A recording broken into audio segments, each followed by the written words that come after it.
கண்மணி அக்கா, கண்மணி அக்காக்கு உள்ள வேலை நிறைய இருக்கும் போலகுது. எப்ப வந்தாலும் கிச்சன் ரூம்லயே இருக்கிறாங்க போல. அந்த அக்கா எங்களை வேலை செய்யுது. வைஷ்ணவி தான் எல்லா வேலையும் செய்வா. கண்மணி அக்கா,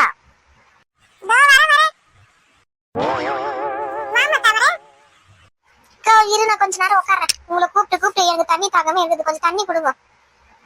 உன்னை யார் அவ்வளவு தூரம் வர சொன்னீங்க? ஒரு போன் போட்டு நானே வந்திருப்பேன்ல.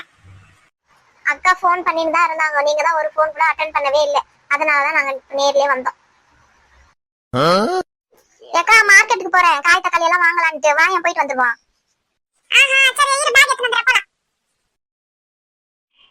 வெங்காயம் போட்டாச்சு, பூண்டு போட்டாச்சு, அடுத்து என்ன வேணும் சொல்லுமா? இவனாடி இங்க நின்று நிக்கிறா. இவ சட்டுன்னு போக மாட்டாளே, லேட் பண்ணுவாளே. பக்கத்து கடையில போய் பாக்கலாமா நம்ம? இதான்க்கா, வழக்கமா நம்ம இங்க தானே வாங்குவோம். எங்க போய் பக்கத்துல அங்க போய் தேட சொல்றேன். இவராச்சும் கொஞ்சம் காசு கம்மி பண்ணி போடுவாருக்கா. இங்கே வாங்கி போன. இரு, தக்காளி 1 கிலோ போடுங்க. அதுக்கப்புறமா நான் யோசிக்கிறேன். அது 1 கிலோ எடுத்து போடுங்க. அதுக்கு நான் யோசிச்சு சொல்றேன். பாத்தியாடி, யோசிச்சு சொல்றாளாம். என்ன வேணும்னு முதல்ல பார்த்து உடனே யோசிக்குது. இல்ல வீட்டுல இருந்தே வரும்போது இது வாங்கணும் வாங்கக்கூடாது அப்படின்னு சொல்லி யோசிக்க மாட்டா போகுது. தக்காளி 1 கிலோ போட்டாச்சுமா. அப்புறம் கேரட் கொடுங்க. கேரட் வந்து ஒரு 1/4 கிலோ போதும். கேரட் 1/4 கிலோ, பீன்ஸ் 1/2 கிலோ கொடுங்க. கடைக்காரர், நாங்க வெறும் தக்காளி மட்டும் தான் வாங்கணும். தக்காளி, வெங்காயம், பூண்டு 3 தான் வாங்கணும். எங்களுக்கு கொஞ்சம் குத்துருங்க, நாங்க கிளம்புறோம். நான் காய் கொஞ்சம் வாங்கலாம்க்கிறேன். காய் வாங்கு, நான் ஃபர்ஸ்ட் வாங்கிக்கிறேன். அப்புறம் என் பின்னாடியே எனக்கு 2 பொருள் தான் அப்படின்ட்டு நீ கேளுக்கா. 2 பொருள் தான் கேட்கணுமா? சரி, கேட்கறேன். ஓஹோ, நான் மட்டும் என்ன அந்த கடையை வேலைக்கு வாங்க போறேன்? நானும் காய் தக்காளி தான் வாங்க வந்திருக்கிறேன்.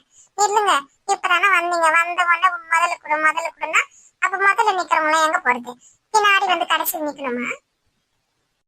நானும் உன்னை பாத்துருக்கேன். எப்ப பாரு என்ன என் பேச்சுக்கே நீ வம்புக்கு வர. நீ மீன் வாங்க வந்த அன்னைக்கு அப்படித்தான். மீன் வாங்க வந்து முதல்ல கொடுங்க அப்படின்னு சொல்லிட்டு அவர்கிட்ட போய் ஃபர்ஸ்ட் மீன் ரேட்டு கேட்டேன். எல்லாத்தையும் கேட்டேன். அவரு எல்லாம் ரெடி பண்ணி கவர்ல போட்டு கொடுக்குறாரு. காசு அதிகமாக்குது அப்படின்ட்டு நீ போன.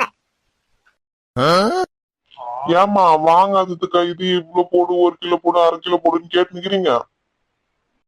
ஹலோ அண்ணா, நீங்க வேற. அவங்கதான் புரியாம பேசுறாங்கன்னா அவங்களுக்கு ஈக்குவலா நீங்க பேசி நிப்பீங்க.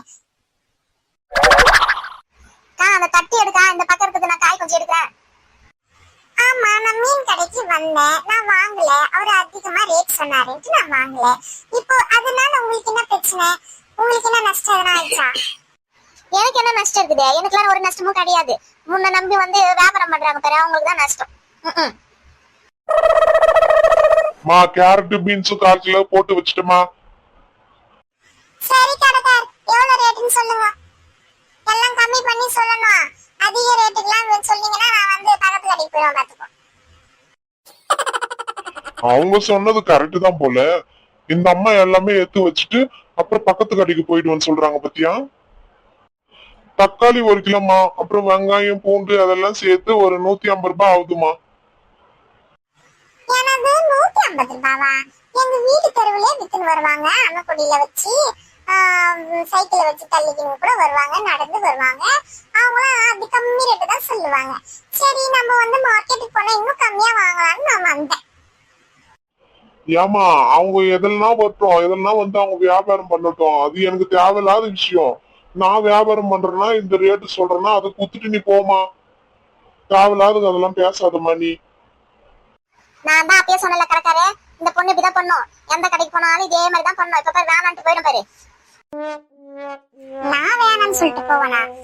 சரி, 150 ரூபாய். எனக்கு 1 ரூபாய் கூட கம்மி பண்ணாதீங்க, நான் வாங்கிக்கிறேன். இது என்ன மாற்றம்? இறைவன் செய்த மாற்றம். அந்த பொண்ணுக்கு சண்டை போடாதுமா.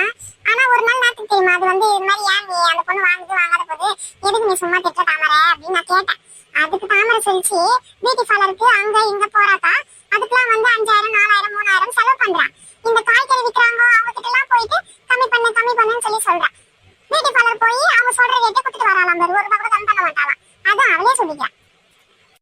ஆமாக்கா, நல்லா ஏமாத்துறவங்க கிட்ட தான் இவங்கெல்லாம் போய் ஏமாறுவாங்க. பேக் கொடுமா. பேக் எடுத்துன்னு வந்துக்கிறியாமா? இந்தாங்க, இந்த பேக்ல போட்டுங்க எல்லாத்தையும். ஐயோ கடவுளே, ஏக்கா அவ பாருக்கா அந்த ஹேண்ட் பேக்ல மொத்த காய்கறி போடுன்றாங்க. இது என்னடா கடைக்காரருக்கு வந்த சோதனையா இருக்குது. சோதனை மேல் சோதனை, காய் வைக்கிறதே ஒரு சோதனை அம்மா உங்ககிட்ட அப்படின்னு சொல்லி சொல்ல போறாரு அவரு. ஐயோ, நான் ஒரே காமெடி நாள் நீ நடக்க போய் கடைக்கு போய் வாங்குற ஒரு நாளாச்சும் ஹேண்ட் பேக் எடுத்துட்டு போறேன்னு உனக்கு தோணுச்சா உனக்கு